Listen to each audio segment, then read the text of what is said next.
സർവത്ര ഗോവിന്ദനാമസങ്കീർത്തനം ഗോവിന്ദ ഗോവിന്ദ. സർവത്ര ദേവീനാമസങ്കീർത്തനം. ശ്രീ മഹാദേവ്യൈ നമഃ. ഓം ഗം ഗണപതയേ നമഃ. ഓം സം സരസ്വത്യൈ നമഃ. സദാശിവസമാരംഭാം ശങ്കരാചാര്യമധ്യമാം അസ്മദാചാര്യപര്യന്താം വന്ദേ ഗുരുപരംപരാം.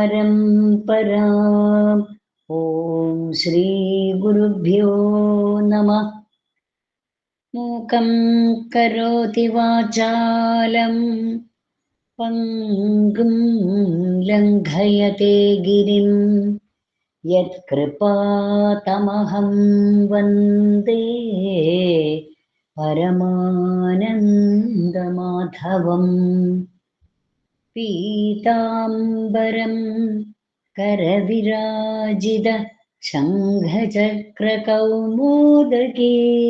സരസിജം കരുണാസമുദ്രം രാധാസഹായം അതിസുന്ദരമന്ദഹാസം വാതാലയേശമനിശം ഹൃദി ഭാവയാമി.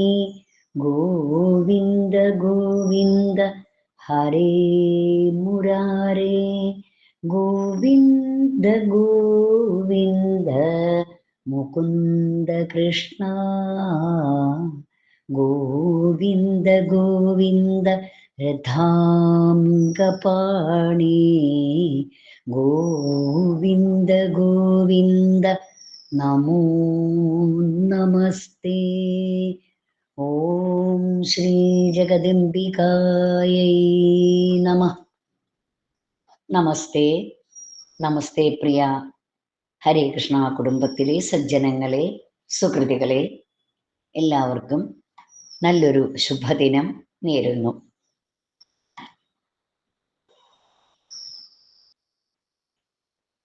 പാറമേക്കാവിലമ്മയുടെ ഇഷ്ടഭക്തനും പണ്ഡിതാഗ്രേസരനുമായ ശ്രീ പാലേലി നാരായണൻ നമ്പൂതിരിയാൽ രചിതമായ ദേവീനാരായണീയം എന്ന ശ്രീദേവി ഭാഗവതത്തിന്റെ സാരസംഗ്രഹമായ സ്തോത്രകാവ്യം. അതിൽ നാം കഴിഞ്ഞ പഠന ക്ലാസ്സിൽ 1 മുതൽ 12 വരെയുള്ള ദശകങ്ങളുടെയും ശ്ലോകങ്ങളുടെ പാരായണം, പദച്ഛേദമന്വയാർത്ഥം എന്നിവയെല്ലാം പഠിച്ചു കഴിഞ്ഞു. ഇന്ന് ദശകം 13 ആണ് ഇന്നത്തെ പഠന ക്ലാസ്സിൽ നാം അനുസ്മരിക്കുന്നത്. അതിൽ 1, 2, 3, 4, 5, 6, 7 ഈ ശ്ലോകങ്ങളുടെ എല്ലാം പാരായണവും പദച്ഛേദം, അന്വയാർത്ഥം, വ്യാഖ്യാനം എന്നിവയെല്ലാം നാം കഴിഞ്ഞ ക്ലാസ്സുകളിലൂടെ പഠിച്ചു കഴിഞ്ഞു. ഇന്ന് ദശകം 13 ഉദധ്യ മഹിമ, അതിൽ 8, 9, 10 ആ ശ്ലോകങ്ങളുടെ പാരായണവും പദച്ഛേദം, അന്വയാർത്ഥം എന്നിവയും വ്യാഖ്യാനവും ആണ് നാം ഇനി പഠിക്കുവാൻ പോകുന്നത്. എല്ലാവർക്കും ജഗദംബയുടെ അനുഗ്രഹം ലഭിക്കുമാറാകട്ടെ എന്ന് പ്രാർത്ഥിച്ചുകൊണ്ട് ഇന്നത്തെ ശ്ലോകങ്ങളുടെ പാരായണം ആദ്യം ശ്രവിക്കാം.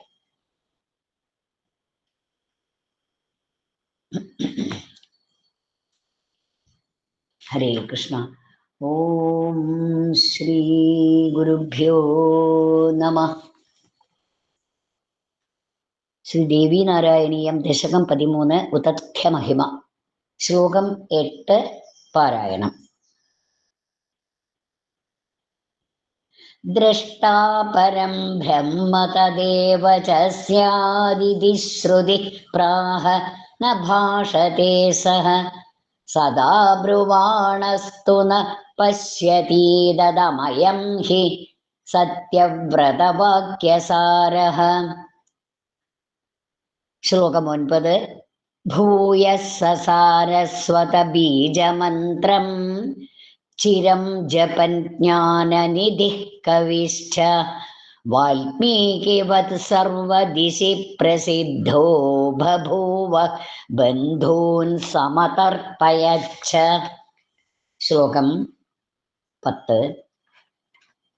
സ്മൃതാ നതാ ദേവി സുപൂജിതാ വാ ശ്രുതാ നുതാ വാ ഖലു വന്ദിതാ വാ ദദാസി നിത്യം ഹിതമാശ്രിതേഭ്യഃ കൃപാർദ്രചിത്തേ സതതം നമസ്തേ.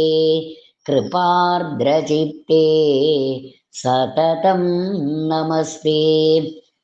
സർവത്ര ദേവീ നാമ സങ്കീർത്തനം. ശ്രീമഹാദേവ്യൈ നമഃ. ശ്രീ ഗുരുഭ്യോ നമഃ. ശ്ലോകം 8. പദച്ഛേദം ആദ്യം ശ്രവിക്കുക. പദച്ഛേദം: ദ്രഷ്ടാ പരം ബ്രഹ്മ തത് ഏവ ച സ്യാത് ഇതി ശ്രുതിഃ പ്രാഹ ന ഭാഷത്തെ സഹ സദാ ബ്രുവാണഃ തു ന പശ്യതി ഇദം അയം. ശ്ലോകത്തിൽ 3-ാം പാദം സദാ ബ്രുവാണസ്തു ന പശ്യതീദമായി. അവിടെ പശ്യതീദം അയം, പശ്യതീദമയം. ശ്ലോകം ചൊല്ലുമ്പോൾ പ്രത്യേകം ശ്രദ്ധിക്കണം. സദാ ബ്രുവാണസ്തു ന പശ്യതീദമയം. അയം എന്നാണ് പറയുന്നത് അവിടെ. അയം ഹി സത്യവ്രത വാക്യസാരഃ. ഈ പദങ്ങളുടെയൊക്കെ അന്വയാർത്ഥം നോക്കാം. പരം ബ്രഹ്മദ്രഷ്ട. പരമമായ ബ്രഹ്മം, പരബ്രഹ്മം. ആ പരബ്രഹ്മത്തെ കണ്ടവൻ തത് ഏവച സ്യാത്. പരബ്രഹ്മത്തെ കണ്ടവൻ എന്തായിത്തീരും? ആ ബ്രഹ്മമായി തീരും, അതായി തീരും. ഇതി ശ്രുതി പ്രാഹ എന്ന് ശ്രുതി പറയുന്നു. സഹ ന ഭാഷത്തെ, അവൻ സംസാരിക്കുന്നില്ല. സദാ ബ്രുവാണഹാത്തു, എപ്പോഴും സംസാരിക്കുന്നവനാകട്ടെ. ഇതം ന പശ്യതി, ഇതിനെ, അതായത് ഈ ബ്രഹ്മത്തെ അവൻ കാണുന്നുമില്ല. അയം ഹി, ഇതാണ് സത്യവ്രത വാക്യസാരഹ, സത്യവ്രതൻ പറഞ്ഞതിൻ്റെ സാരം. ഇവിടെ സത്യവ്രതൻ എന്ന് പറയുന്നത് ഉദത്തിനെ ആണ്. അത് മനസ്സിലാക്കണം. ഈ ശ്ലോകത്തിൻ്റെ വ്യാഖ്യാനത്തിലേക്ക് പ്രവേശിക്കാം.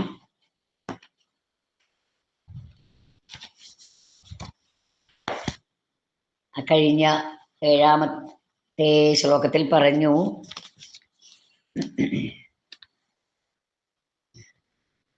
ഉദത്തിന് അസത്യം ഒന്നും പറയേണ്ടി വന്നില്ല. കൃപയോടുകൂടിയ സത്യം അത് വേണ്ടതുപോലെ പരിപാലിച്ചു. അപ്പൊ എന്തായി? ആ സൂകരം രക്ഷപ്പെടുകയും ചെയ്തു. ഉദത്തിന് അസത്യം പറയേണ്ടി വന്നതുമില്ല. എന്നാൽ പറഞ്ഞു അല്ലേ?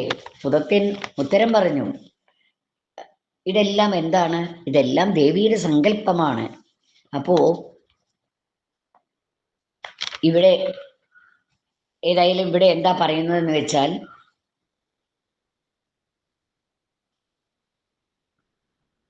ഉദത്തിനോട് ആ കാട്ടാളൻ എന്താ ചോദിച്ചത്? അങ്ങ് പന്നിയെ കണ്ടുവെങ്കിൽ അത് പറയൂ. അതിനുള്ള ഉത്തരം സത്യവ്രതൻ ആ ഉദത്യൻ നൽകുകയും ചെയ്തു ഇല്ലേ? എന്താണ് ഉദത്യൻ പറഞ്ഞത്? കാണുന്നവൻ സംസാരിക്കില്ല, സംസാരിക്കുന്നവൻ കാണില്ല.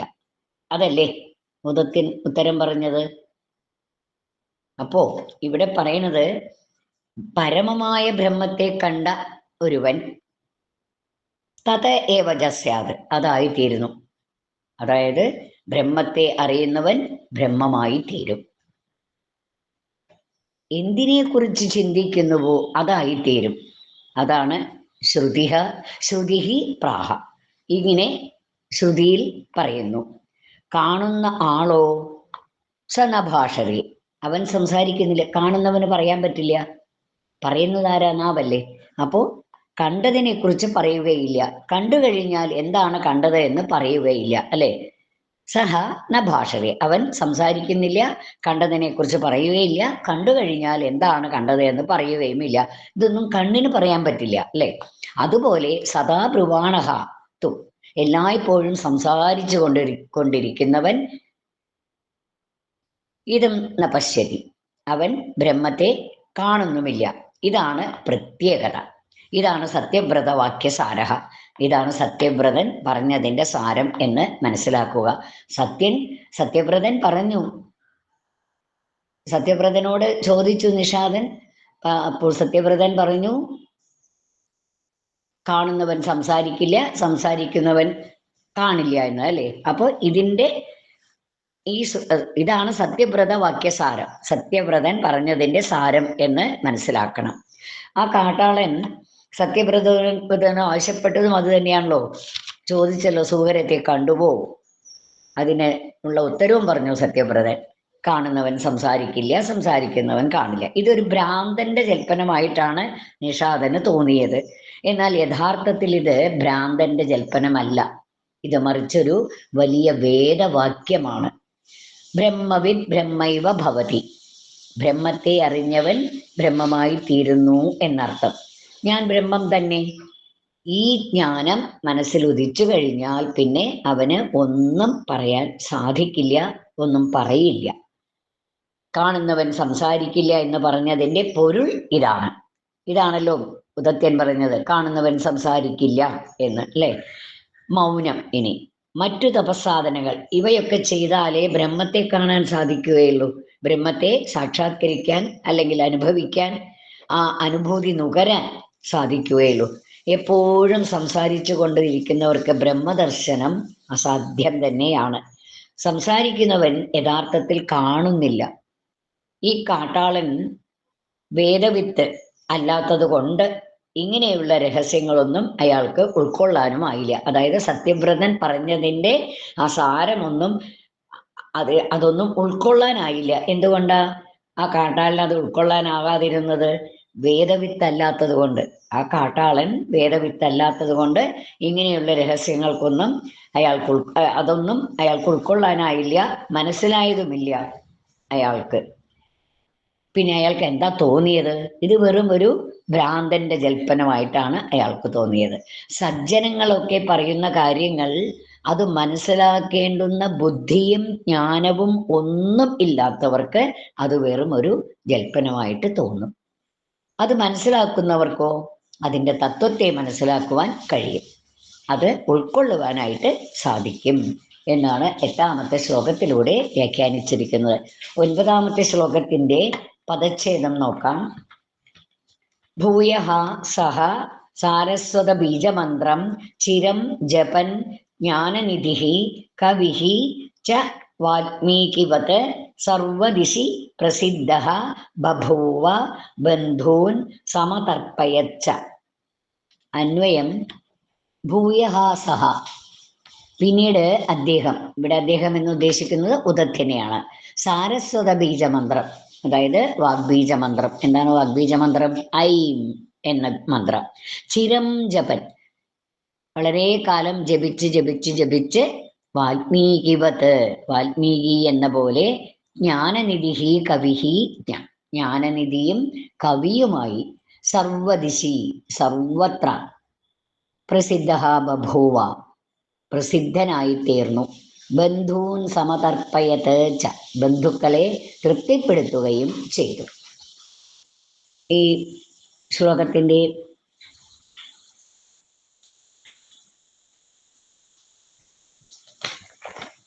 വ്യാകരണം വിവരണം വ്യാഖ്യാനം നോക്കാം.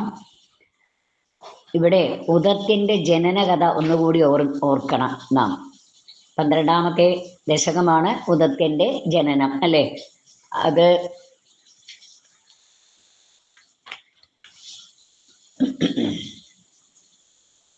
ആ ഉദത്യൻ എന്താണ് ചെയ്തത്? ഭൂയഃ സ സാരസ്വത ബീജമന്ത്രം ചിരം ജപൻ ജ്ഞാനനിധിഃ കവിശ്ചഃ. അദ്ദേഹം ആരായിട്ട് തീർന്നു എന്നാ ഇവിടെ പറയണത്? ജ്ഞാനനിധിയും കവിയുമായി തീർന്നു. എങ്ങനെ? ആ ദിവ്യമായിരിക്കുന്ന ഐം എന്ന വാഗ്ബീജമന്ത്രത്തെ ജപിച്ച് ജപിച്ച് ജപിച്ച് അദ്ദേഹം ജ്ഞാനനിധിയും കവിയുമായി തീർന്നു. അങ്ങനെ അദ്ദേഹം സർവത്ര പ്രസിദ്ധഃ ബഭൂവ, പ്രസിദ്ധനുമായി തീർന്നു. ആരെ പോലെ അദ്ദേഹം പ്രസിദ്ധനായി തീർന്നത്? വാൽമീകിയെ പോലെ. വാൽമീകിയുടെ കഥ നമുക്ക് ഏവർക്കും അറിയാം.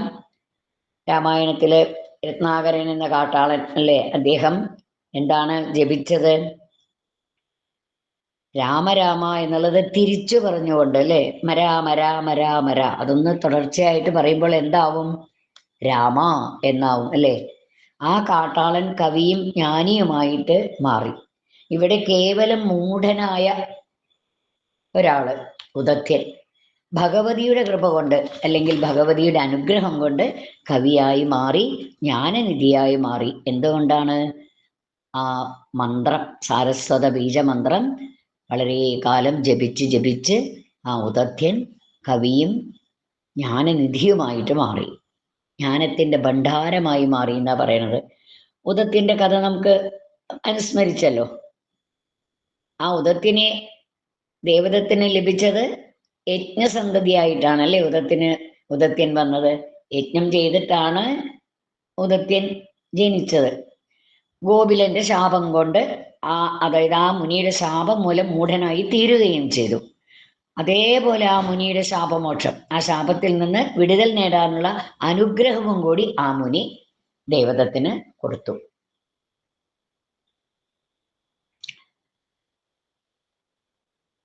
ആ മുനിയുടെ ശാപം അതെന്താണ്? കാലക്രമേണ ഈ പുത്രൻ മൗഢ്യമൊക്കെ തീർന്ന് ഒരു ശ്രേഷ്ഠനായി, ഒരു ജ്ഞാനിയായി തീരും എന്ന്. അങ്ങനെ ഒരു വലിയ ജ്ഞാനിയായി തീർന്നു ഈ ഉദത്യൻ. അതാണല്ലോ വാൽമീകിയുടെ കഥയും ഇതേപോലെ തന്നെയല്ലേ. ഒരു കാട്ടാളനായിരുന്നു, പക്ഷേ ആ ഭഗവൻ നാമം ജപിച്ച് ജപിച്ച് ജപിച്ച് നല്ലൊരു വാൽമീകി കവിയും ജ്ഞാനിയുമായി തീർന്നു.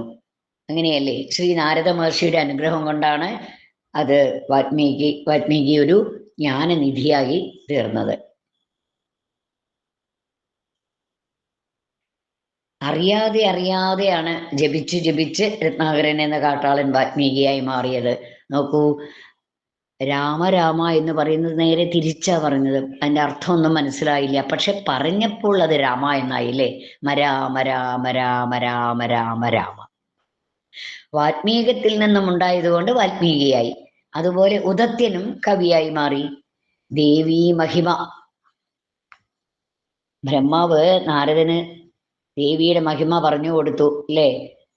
അത് ഈ ദേവീനാരായണീയത്തിലെ 11ാമത്തെ ദശകം ഒന്നുകൂടെ സജ്ജനങ്ങൾ എല്ലാവരും ഒന്ന് വായിച്ചു നോക്കിയാൽ മനസ്സിലാകും. അത് വിശേഷിച്ച് അതിലെ 8ാമത്തെ ശ്ലോകം, ദേവി മൂഢനെ കവിയാക്കി തീർക്കുന്നു, മൂകനെ വാഗ്മിയാക്കിയും തീർക്കുന്നു. ഇതാണ് ദേവിയുടെ പ്രഭാവം, ഇതാണ് ദേവിയുടെ കാരുണ്യം. അതിന് ഏറ്റവും നല്ലൊരു ഉദാഹരണമാണ് ഉദത്യന്റെ കഥ.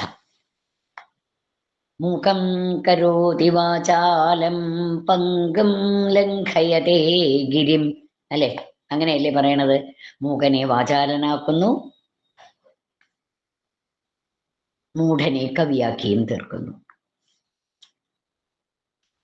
ഇവിടെ ദേവിയുടെ പ്രഭാവവും ദേവിയുടെ കാരുണ്യവും ആണ് പ്രത്യേകമായിട്ട് കാണുന്നത്. ഈ 9ാമത്തെ ശ്ലോകത്തിലെ ദേവിയുടെ പ്രഭാവവും കാരുണ്യവും അതിന് നല്ലൊരു ഉദാഹരണം ഉദത്യന്റെ കഥയുമാണ് എന്ന് പ്രത്യേകിച്ച് പറയുന്നു. ദേവി ഭാഗവതം 3ാമത്തെ സ്കന്ധം 10, 11 എന്ന 2 അധ്യായങ്ങളിലൂടെ ഉദത്യന്റെ കഥ വിസ്തരിക്കുന്നുണ്ട്. ഈ കഥയുടെ വക്താവ് ആരാണെന്ന് വെച്ചാൽ ലോമേശൻ എന്ന ഋഷി. കഥ തുടർന്നുകൊണ്ടേയിരിക്കുന്നു. ലോമേശൻ കഥ തുടർന്ന് വിസ്തരിച്ച് ലോമേശൻ കഥ തുടരുന്നു. സ്മൃതാസം പൂജിത ഭക്ത്യാ ധ്യാതാ ചോച്ചാരിതാ സ്തുതാ ദദാതി വാഞ്ചിതാനർത്ഥാൻ കാര്യദാ തേന കീർത്യതേ. ദേവിയുടെ ആ നാമം അല്ലെങ്കിൽ ദേവിയുടെ മന്ത്രം ഭക്തിയോടെ ജപിച്ചാൽ, ഭക്തിയോടെ ഭജിച്ചാൽ ദേവിയിൽ നിന്ന് എന്തും ലഭിക്കും. എന്ത് വേണം? ഭക്തിയോടെ ജപിക്കണം, ഭക്തിയോടെ പ്രാർത്ഥിക്കണം ദേവിയെ. ദേവി കാര്യതയും കാമതയുമാണ് എന്നർത്ഥം. ഇനി ദശകം ഇത് സമാപിക്കാറായി. അവസാനത്തെ ശ്ലോകത്തിന്റെ പദച്ഛേദവും അന്വയാർത്ഥവും കൂടി നമുക്ക് നോക്കി അതിൻ്റെ വിവരണവും നോക്കാം. സ്മൃത നകാ ദേവി സുപൂജിതാ വാ ശ്രുതാനുതാ വാ ഖലു വന്ദിതാ വാ ദദാസി നിത്യം ഹിതം ആശ്രിതേഭ്യഃ കൃപാർദ്രചിത്തേ. ദേവിയെ കൃപാർദ്രചിത്തേ എന്നാണ് വിളിക്കുന്നത്. കൃപയാണ് ദേവിയുടെ, ദേവി കൃപയോടുകൂടിയുള്ള ദേവിയാണ്. എല്ലാവരിലും ദേവിയുടെ കൃപ ലഭിക്കും. കൃപയാ കൃപാർദ്രചിത്തേ സതതം നമസ്തേ.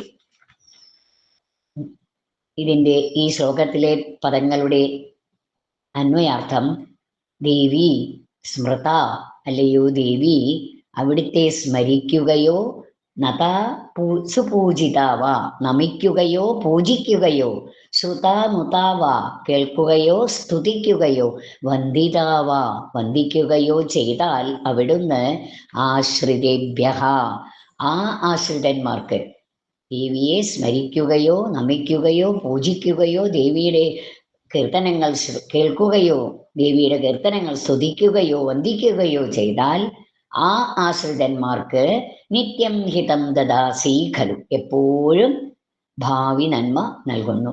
ഹേ കൃപാർദ്രചിത്തേ, കൃപയാൽ നനഞ്ഞ മനസ്സുള്ള ദേവി, സതതം തേ നമഃ, എപ്പോഴും എല്ലായ്പ്പോഴും അവിടേക്കായി നമസ്കാരം. ഇവിടെ 11ാമത്തെ ശ്ലോകത്തിൽ നമുക്ക് കാണാം. 10ാമത്തെ ശ്ലോകം ദേവിയെ ഭജിച്ചാൽ ദേവിയിൽ നിന്ന് എന്ത് നമുക്ക് ലഭിക്കും എന്ന് പറഞ്ഞു അല്ലേ? സകലതും ലഭിക്കും. നിർഗുണഭക്തന്മാർക്കും സഗമോപാസകന്മാർക്കും ദേവി അഭയവരതയാണ്, ദേവി കാര്യതയും കാമതയുമാണ് എന്ന് മുൻപിലത്തെ ശ്ലോകത്തിൽ പ്രത്യേകം പറഞ്ഞിട്ടുണ്ട്. കഴിവും കനിവും ഉള്ളവളാണ് ദേവി എന്ന് നമുക്ക് ഈ ഉദത്തിന്റെ കഥയിലൂടെ കാണിച്ചു തരികയാണ്.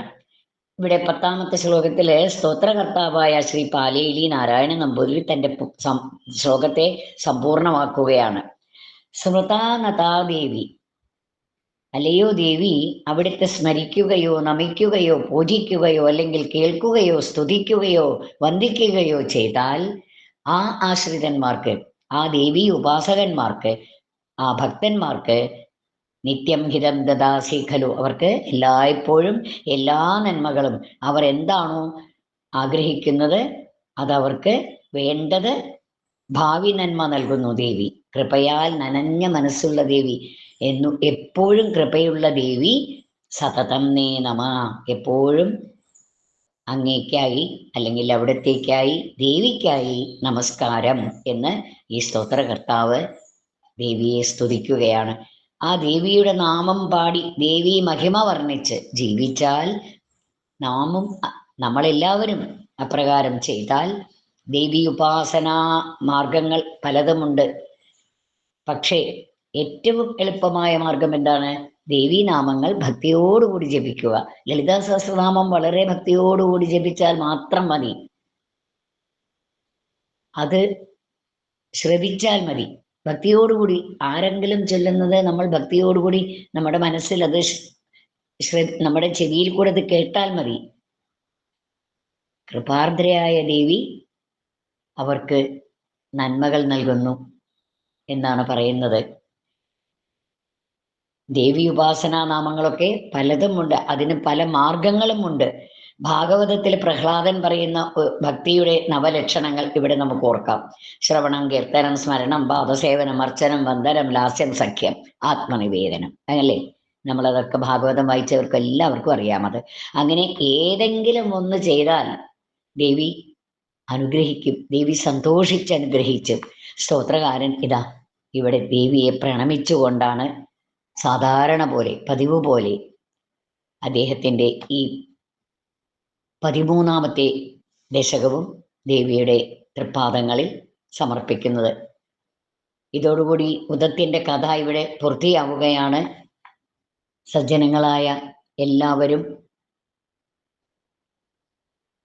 സജ്ജനങ്ങൾക്ക് വേണ്ടി ഞാൻ ദേവി നാരായണീയം നിങ്ങൾക്ക് മനസ്സിലാക്കി തരുന്ന ഈ ഞാനും എല്ലാം ദേവീനാരായണീയം മുഴുവൻ ഇനി വരാൻ പോകുന്ന ദശകങ്ങളും എല്ലാം ദേവിയുടെ തൃപ്പാദങ്ങളിൽ, ഗുരുവാചാര്യന്മാരുടെ പാദങ്ങളിൽ, സജ്ജനങ്ങളുടെ പാദങ്ങളിൽ എല്ലാം വളരെയധികം വിനയപൂർവം ഭക്തിപൂർവം സമർപ്പിച്ചുകൊണ്ട് ഈ 13ാമത്തെ ദശകവും ഇവിടെ സമാപിക്കുകയാണ്. എല്ലാവർക്കും ഭഗവതിയുടെ അനുഗ്രഹം ലഭിക്കുമാറാകട്ടെ എന്ന് പ്രാർത്ഥിക്കുന്നു. സർവം ശ്രീ കൃഷ്ണാർപ്പണമസ്തു. ഓം ശ്രീ ഹരയേ നമ. സർവത്ര ദേവീ നാമ സങ്കീർത്തനം. ശ്രീ മഹാദേവ്യൈ നമ. ഓം ശ്രീ ഗുരുഭ്യോ നമ.